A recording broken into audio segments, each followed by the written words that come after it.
GKFXPrime presents the Market Analysis Webinar. Hi everyone, thank you very much for attending another edition of our weekly webinar series. Great for you to be here. There's another big week of trading coming up. We've only got 4 days to squeeze it into this week because of the Easter holiday. Meant Monday was a bit of a write-off in terms of trading volumes. And so now on Tuesday, we're looking forward to the rest of the week and some good opportunities. As usual, we're going to be covering the Forex markets and then switching gears to commodities and as well as taking a look at the equity markets. If you have any questions or comments, please make sure to post them on the video. We're really happy to hear from them. And of course, if you are enjoying and liking these videos, please make sure to subscribe wherever you might be watching this, be it YouTube or some other social media channel. Subscribe to the channel and we'll keep pushing these out. Now let's start with the euro-dollar currency pair. Okay, let's remind ourselves of the big picture. It's a bit of a chop. We're in a giant range between 106.50 and 114 to 114.50. We're trying to decide which way we're going. Now at the moment, we're making a little bit more bullish progress. We had a couple of big down weeks, a recovery week, a big down week which didn't go all the way down to the lows again, a little small recovery week, and we're just into the new week here and we haven't done much yet. But what you can sort of see is that the volatility is coming down. So we're sort of narrowing into a sort of triangle-like pattern, if you like. And so we've had the big volatility, the range of the trading bars is coming in. And so volatility is narrowing. And what we're doing at the moment is we're trying to trade within that narrowing trading range on a shorter term basis. But we're also keeping a big eye on when that big breakout could come, because that's always the pattern, is that you have that narrowing volatility that sees the volatility drop. It's still elevated by normal standards, but we're sort of going sideways and in, and then we're looking for the big break one way or the other to tell us whether this trend, this long-term trend that we're looking at here, is reversing or continuing for a move below that 106.50 support. Now you can see the progress that we're making here on the 4-hour chart.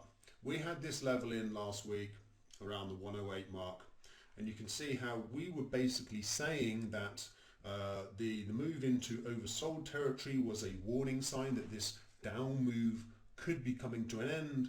But our general standpoint was, well, while we're below that 108, we'll assume that downtrend reverses. Actually, it pretty quickly reversed at the end of last week, and you see we pushed up to that prior low that we'd highlighted, came down from there, retested that pivot area again, pushed higher to an old area of low which I think we had a couple of weeks ago as the neckline from our head and shoulders pattern, which was left shoulder, head, right shoulder, breakdown. We said that this actually, it was another thing we suggested why the trend might be over, this downtrend, was that this projection of the distance of the head had pretty much been met. And so, you know, that is how things have worked out. We've pushed back up to the neckline, and that's where we find ourselves, in a fairly tight range between 109 and basically 109, what should we say, 40 as the neckline. My bias here is that we do actually get a push to the top side. We've not reached overbought territory yet. It's a fairly meandering, undecisive uptrend that we're in. And so this neckline could ultimately prove to be the top of this little push higher to the top side here, but I tend to think it's probably not. As I said, I think we're in a kind of triangle pattern. I'm not drawing these trend lines in, but I think we can push a bit higher to the top side, perhaps to just short of 1050, and this previous peak here, which was also this peak here, is also these lows over here, this kind of zone, and then maybe roll over from this trend. And still, we haven't got our decisive long-term breakout, but that potentially is the way I'd be playing things here. Looking for a breakout through the neckline to confirm an upside bias to test the 110.5, and then look for the prices quite possibly to roll over from there. Obviously, if we get a close above there, then we keep looking towards these previous peaks and potentially this big breakdown area up here. For the moment, we're still in our trading range. We haven't had that big decisive action to take us one way or the other out of this narrowing trading range. Now let's look at the British pound. This is our short-term trading chart. Let's look at the long-term picture. Similar situation with, obviously this is all very dollar driven.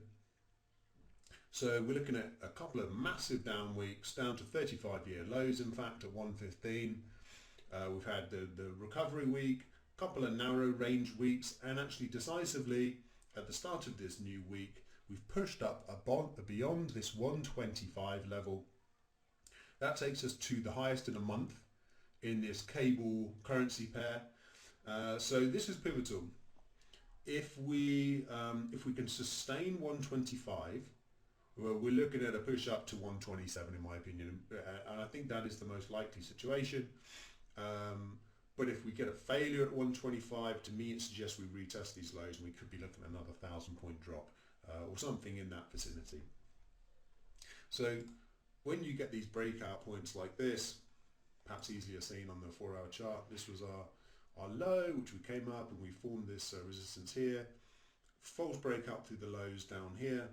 We've actually broken to the top side, and after that failed breakout here, again we've sort of shifted into range trading, but the pound is more positively trending than others. If we get a move back below this 125 level, to me tells me we're back down to these lows, because it's another false breakout, this time to the top side. This one was a false breakout to the bottom side. But what I suspect happens is that we can continue to meander higher up to 127. The trend for the moment is higher. We just have to watch out with the fact that we've hit this oversold level, and a bit like the euro, this trend higher in the pound has been pretty consistent, but it's been nothing along these lines, not been a really assertive up move. It's been a bit more meandering. Doesn't have to, that in itself doesn't call the end of a trend, but it just says there's a little less momentum behind it, and there's a potential that this sort of upward surge just rolls over overbought levels and we come back down into the trading range again. So a bullish bias, but 125, a big key level here. If we hold 125, we're looking at 127. If we don't, we're looking back down at 122 and change, and potentially a big run down towards 115 again, if that 122 level gives out.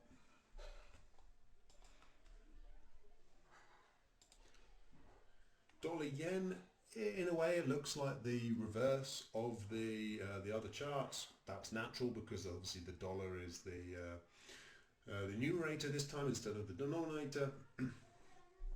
What we can see here is that we had a big drop, put in a double bottom pattern. In theory the double bottom should have, and the move through the moving average again. So at this stage up here, price was above the moving average. It broken through this neckline through here, so things were looking bullish, but it just meandered, and eventually we came back through the neckline again, and we're back and testing the bottom of the trading range, a bit like what we were just discussing is a possibility in the pound. Now we've hit the oversold levels, but the fact that we had this this false break to the top side, it tells us one of two things. There's not much upward momentum, but it also tells us there's no great desire for a trend. So one of two things happens here is that we get another maybe attempted false break and we move back into the range again. It tells us we're in a sideways market, or actually this was just a sign of there's not much bullish momentum in the dollar, and actually the yen is going to continue to appreciate, and this was the foreshadowing of a break of this support and a move back down to these previous support levels. First of which I would say is about 106, which was this spike high back here. and then it's 105. And again, we can remind ourselves of the kind of range-bound nature that we've been in this market, but this 105 has been pretty big because of these lows over here. A move through 105, we'll deal with that when we come to it. It's not clear we're getting to that yet, but a move through 105, in my judgment at this stage, would mean a retest of these spike lows and potentially a breakout of this big trading range that we've been in.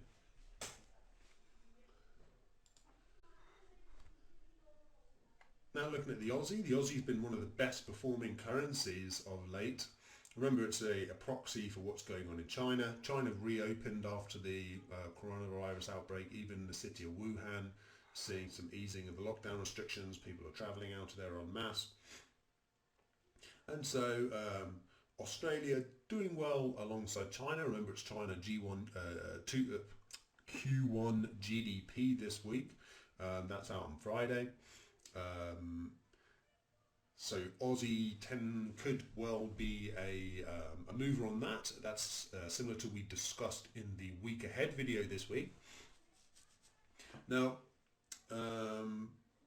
technically a big strong trend, but we've run into this area of support that we'd highlighted in the past, basically this low here with 64.50 as a sort of round number through these pre-year lows, and then kind of discounting this spike, although you can see that it sort of affected the move, this little consolidation over here. But basically we had the A, the kind of the B correction, and the big C move up. So is that it? Are we rolling over from here? It's distinctly possible. Just look at the several moves into overbought territory, and now we're coming out of it. So a few things lining up here as a potential top, but we haven't really got the confirmation yet. We want to see a bigger drop, take out this consolidation lows through here probably, and an attempted rally back to the top side and a failed move to the top side on second test is really the ideal situation. Doesn't always have to work out like that, and if we start seeing the bearish momentum pick up, look for bounces to sell into. For the moment, the trend is higher. My tendency would to think that it's probably come to an end, but I won't be trading on that until we get that kind of more like a top confirmation. If the top is in, then we're looking at a re-challenge of these 62s, and then maybe maybe the 62 can act as support, and we're going to push back to the top side again. At the moment, we're looking a little bit top heavy, potentially looking at a bigger pullback, but as I say, the trend is still higher, and if we can continue above this this little peak here, then it would make sense to me. If I remind you, from the top side we had this big spike low in the Aussie. It was like a flash crash in the Aussie, and that will be our next target to the top side. And then ultimately 67, which is where we saw this big breakdown and that real capitulation sell-off in the Aussie, which potentially told us there was a long-term bottom in. But again, we haven't had much retesting of the lows.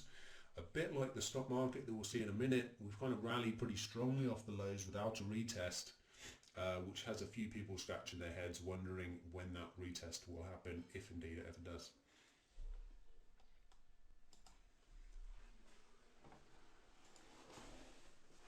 Okay, now we're looking at the dollar CAD. Similar picture of dollar weakness that we saw against the yen, but it's through the lows. But one interesting thing to note here is that we've had several tests of the 30 oversold level, and we've moved through the lows, but we've not really been able to push decisively into oversold territory, which is not really characteristic of a strong downtrend. So it suggests to me that there's a possibility here that we actually, this ends up being a little false break. We hold on to these long-term lows, which, if I remind you, was the 137 area, this peak back here, this peak through here, had the big push out, And then if you remember, there's our longer term resistance, which has affected prices again, and we've seen a natural pullback from there. But for the time being, 137 is holding. And I think that's natural, and maybe we don't even get to 137 this zone. Maybe the current area fails to see any more downside momentum. 30 holds for a third time, 1, 2, 3, and we get a push out through the moving average, and I think 140 will just be the level to look at. If you're buying now, you're going against the short-term downtrend. You may be a little bit early. If you wait for the confirmation above 40, maybe you try and buy into the top of the bounce, but there's more chance that the uptrend is coming at those levels. So matter of how you time this, but it sort of looks like the dollar CAD pair might be about to stage a recovery. This may all rest on oil prices, and we'll have a look at oil in just a minute. So before we do get to oil, let's first have a look at gold, which is one of the more interesting markets, because we're at a 7-year high here in gold. We're above this critical 1700 level. This is a weekly chart, as you probably have guessed. We held the support down here on the big correction. We obviously had a strong rally off the lows. The question was, whether that a dead cat bounce, and were we hitting new lows again? It was a good assumption that it probably would be after a decline like that, but we pulled back and we pretty much held on to this this consolidation area through, what's the best way? Let's just draw.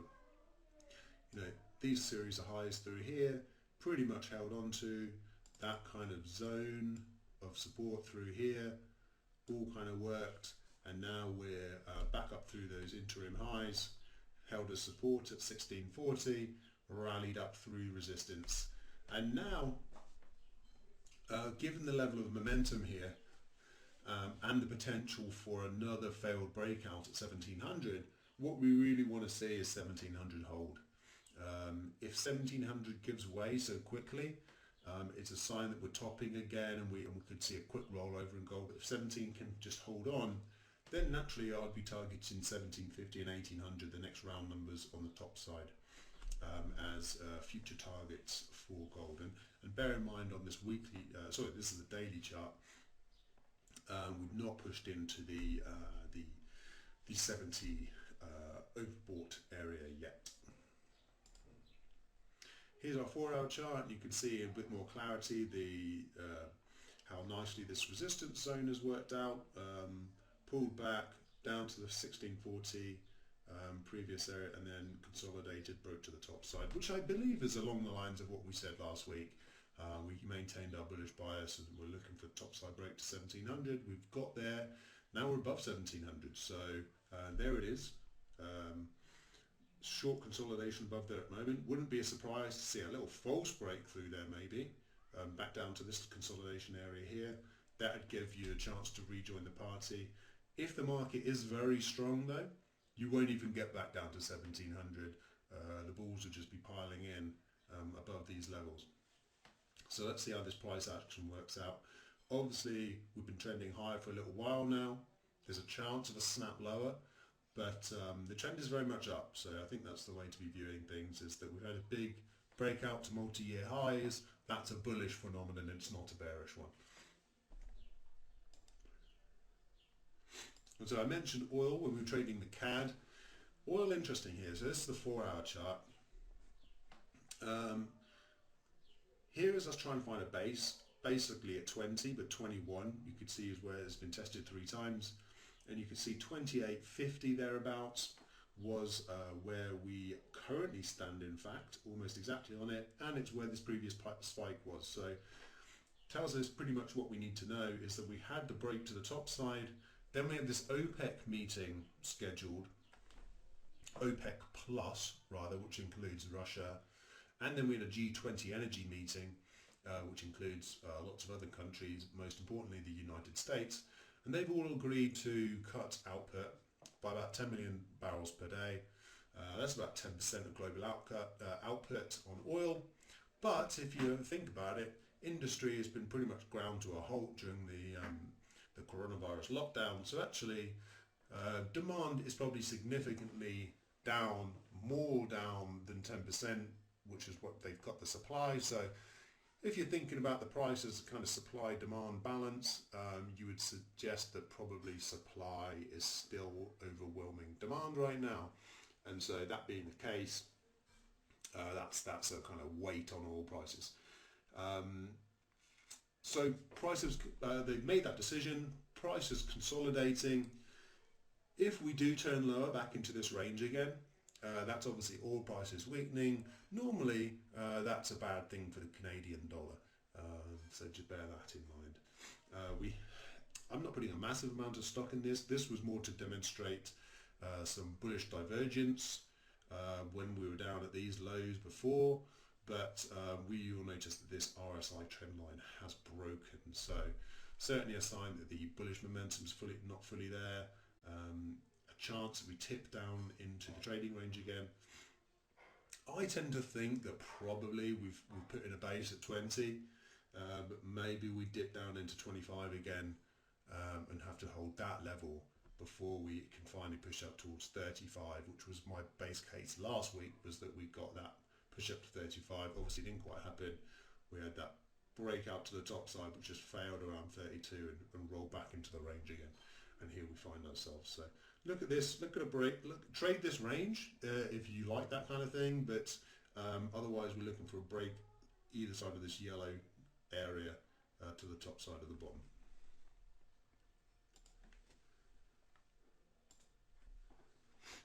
Okay, last but not least, the stock market. A bit too many lines on this chart for my liking, but it's just kind of telling a story where this was the big downtrend bear market. Then we started to stabilize. We got a break through the high, but we came straight back. It was a bit of a false break, but we held the lows. Same thing again here. We made a new high, but the correction was deep. And then we started to find our feet a little bit on this low through here. You can still, come on, play with me here, MT4. This is when things started to look a bit more stable. We held on to this low more decisively, and then we went up and broke this highs. And then what was really good in terms of a kind of bullish cause is that we held on to these highs here. So the resistance became support, and we pushed up to the top side. And if I just remind you, from a weekly basis, we had been eyeing up these lows. And you can see what's particularly nice this week is we had a drop down, tested this area of, you could say, the support, and it was a resistance. We broke the resistance, tested it again as support, and it was the low this week so far, and we're pushing again up to the top side, which to me suggests maybe we ultimately come up to test this prior resistance zone up here, which I believe is 2900. 2950 actually, thereabouts, with some interim resistance in the meantime, which was just these previous peaks. So it looks bullish for the moment. A drop through, I think we stayed bullish above 2700, a move through 2700 suddenly has us worrying about a trend reversal to the downside, and that's when we turn a bit more cautious.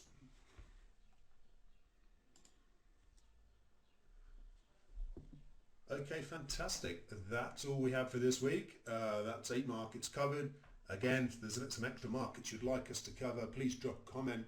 Anything you have to say about the videos, happy to incorporate them moving forward.